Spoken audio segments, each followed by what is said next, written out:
surprise you. And they said, oh, actually, yeah, I got some really weird questions.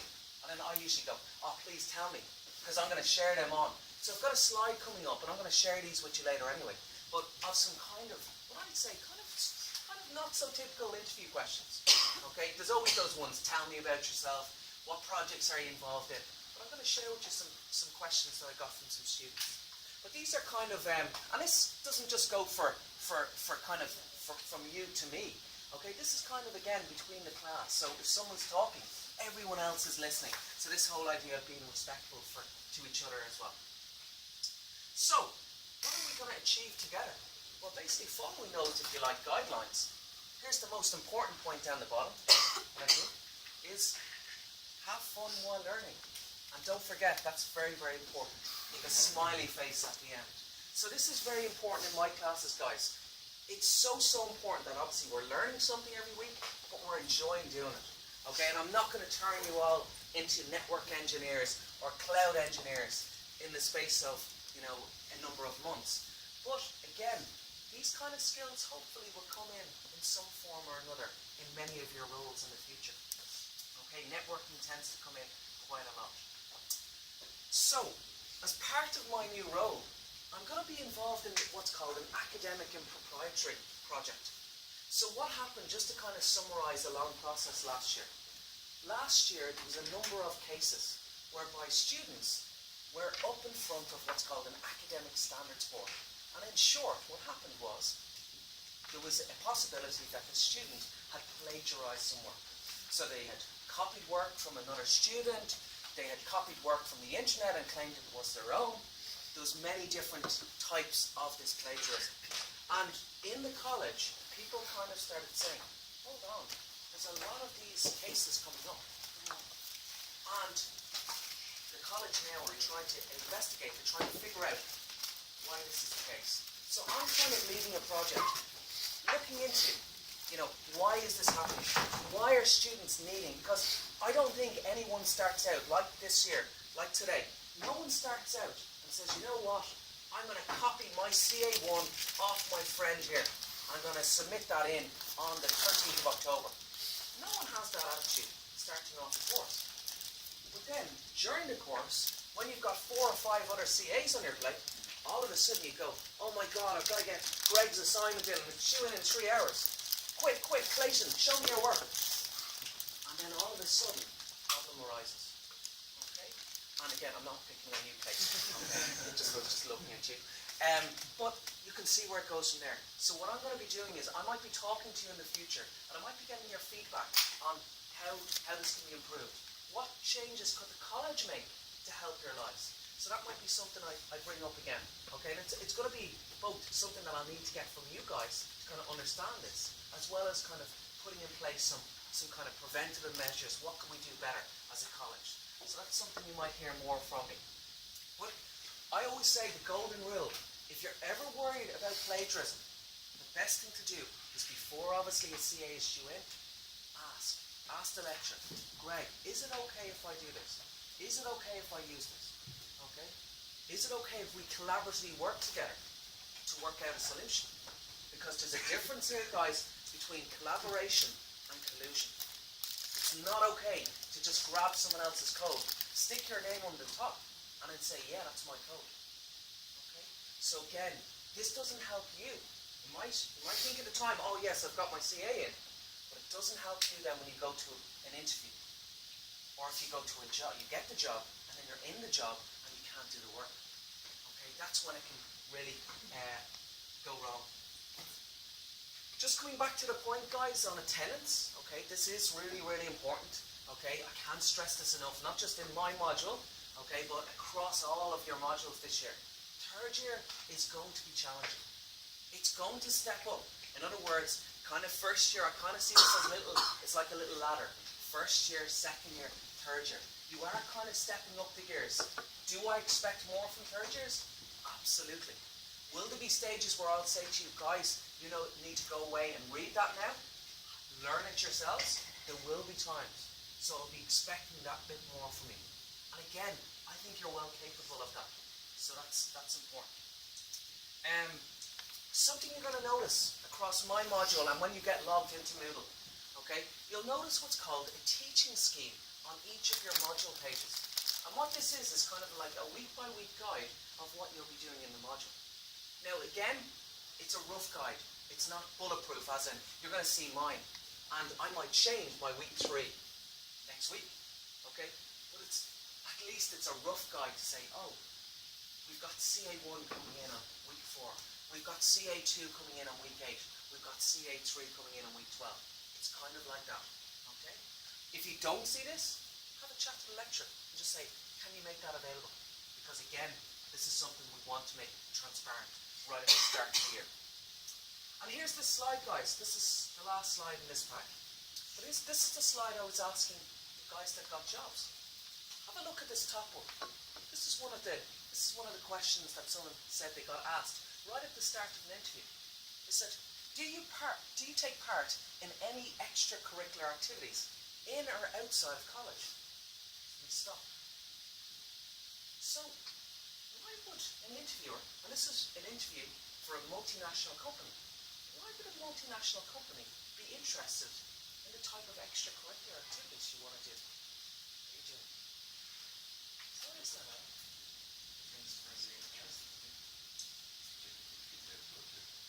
Okay, check if you're feeling their culture, fitting their culture. Okay, so if they say I'm playing basketball, okay, is that what they're looking for? No. What do you think? What else? Other things? And it could be that they're saying, are you interested in the same kind of things that the company is interested in? So culture could be something that they're looking to see. Is this person a good fit for our team? Anything else you think they might be wondering there? Or what they're angling at maybe? And again, we're kind of speculating. We don't know for certain because I'm not on that interview panel. Okay. Stay after 8 p.m. Pardon? To work overtime. Okay, if they want to work overtime, okay. Well, they could be. Some kind of small companies might be guilty of doing that when they've got lack of resources. They might say, look, there might be, a case whereby you have to work late on a Friday night.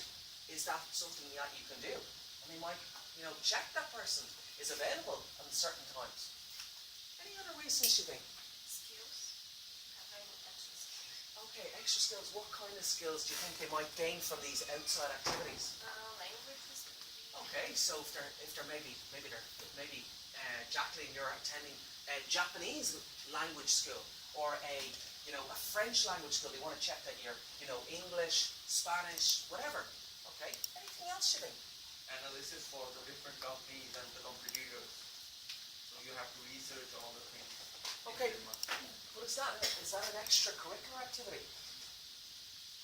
So what I think, and again here I'm only speculating, guys, but what I think they're angling at here is they're asking kind of things like, do you get involved with sports?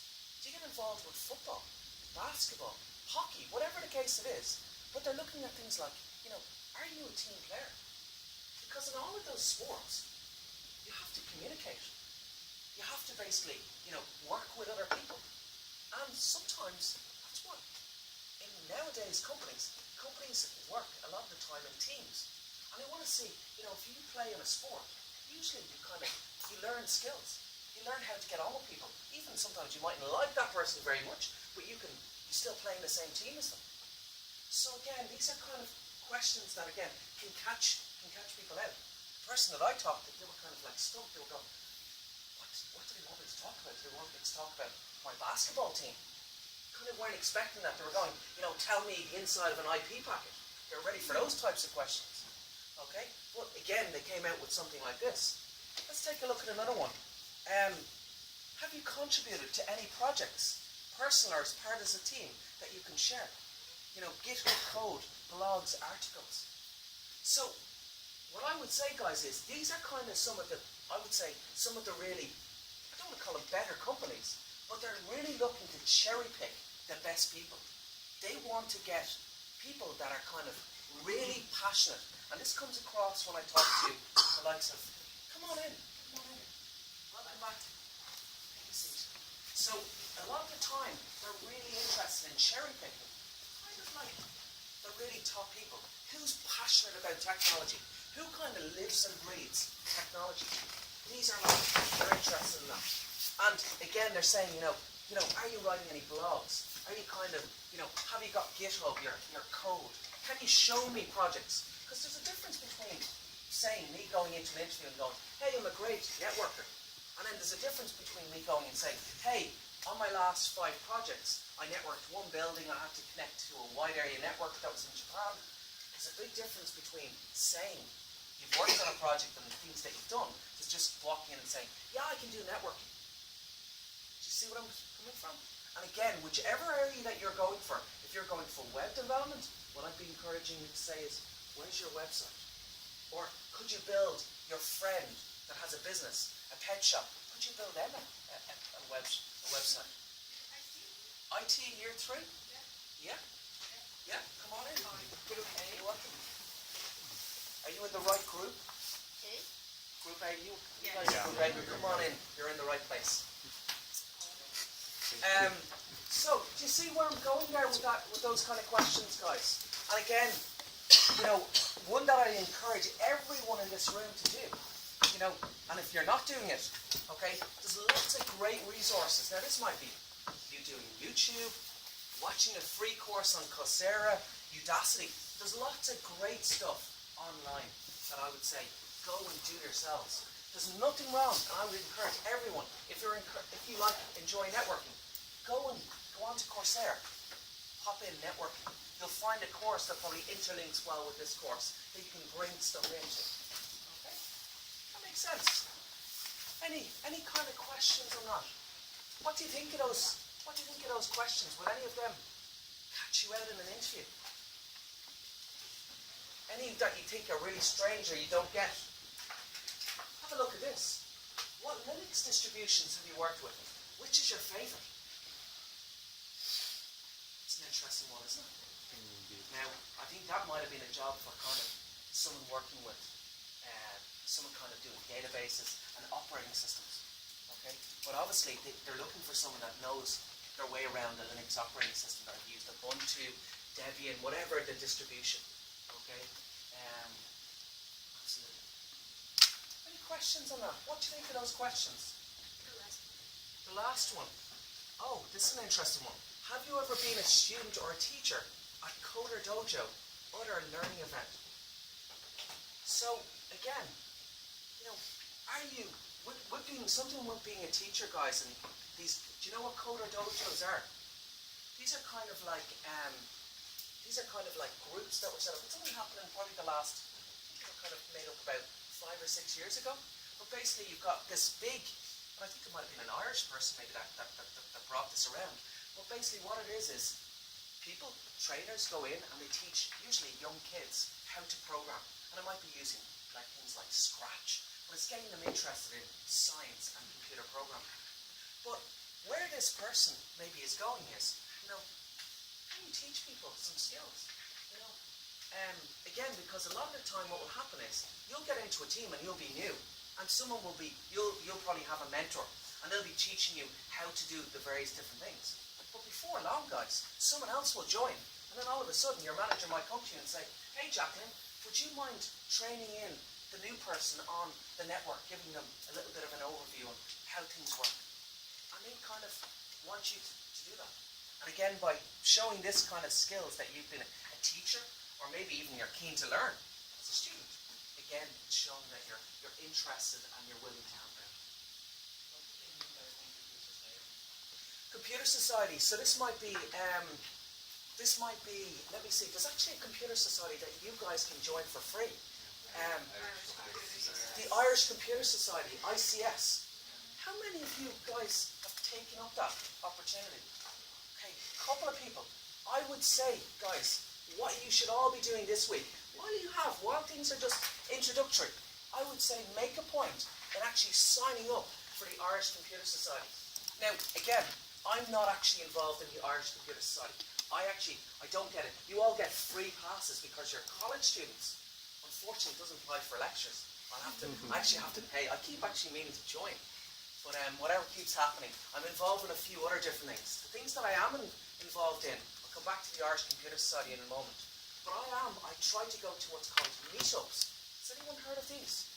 Meetups. So if you're interested in web development, if you're interested in Java programming, there's a meetup in Dublin for you. In other words, there's loads of these get-togethers. Sometimes they take place in Facebook offices, they go to Workday offices, they go to all these different offices around town. What's also nice about it, and what I really love, usually you get some free pizza there. That's the really big seller for me. But you learn and drink sometimes. And we're talking sometimes alcoholic drinks maybe. But whatever you're into, you can get, usually they have some free stuff which is very, very nice. Okay? But really, what's great about those events, guys, and what I would say if you do go to them, be prepared to network. And I don't mean computer networking here. I mean, get out of your comfort zone. Go over and say hello to a person. And that's not easy. Okay, and I'm pretty chatty, as you probably know. But sometimes I find it difficult to kind of talk to strangers. But you'll get a lot more out of it if you use your time wisely at those events. In other words, if you start going over and you start going, hey, what's your name? Gustavo. Yeah, what do you do, Gustavo? And Gustavo goes, yeah, I'm a Workday employee or I'm a Facebook employee. You know what, we're looking for 10 web developers. And Gustavo says, I love web development. You know, I'm doing a course in CCT. Here's some of my projects up on GitHub. Take a look. What do? I go off, I take a look, and I go, oh, this guy, Gustavo, is absolutely brilliant. You know what? The next meetup, I'm going to say to him, Gustavo, we're hiring 10 guys.